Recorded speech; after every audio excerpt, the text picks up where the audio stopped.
Iring-iringan Menteri Lingkungan Hidup mendatangi lokasi lapangan golf Gunung Gelis memasang plang pengawasan peringatan bahwa lokasi tersebut telah melanggar aturan alih fungsi.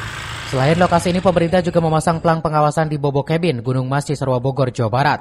Bangunan yang telah beralih fungsi telah melanggar pelindungan ekosistem di bawahnya. Ini kawasan dengan fungsi perlindungan ekosistem di bawahnya.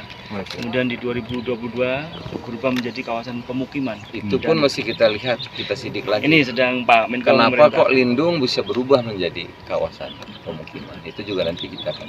Jadi pada tahapan perubahan fungsi dari suatu fungsi A atau fungsi B harus dilengkapi dengan kajian saintifik, kajian ilmiah. Nah, kita mau lihat seberapa jauh kajian ilmiah itu mampu merubah landscape ini. Sejatinya ini daerah perlindungan ekosistem di bawahnya.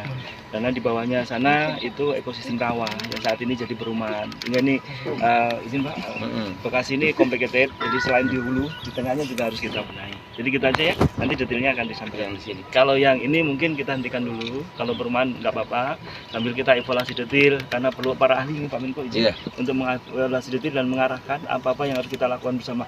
Tapi kita sepakat ini kita kembalikan fungsinya ya. Sementara itu pihaknya akan melakukan kajian terhadap hutan lindung yang berubah menjadi alih fungsi ini. Dari Cisarua, Wawan Supriyatna melaporkan.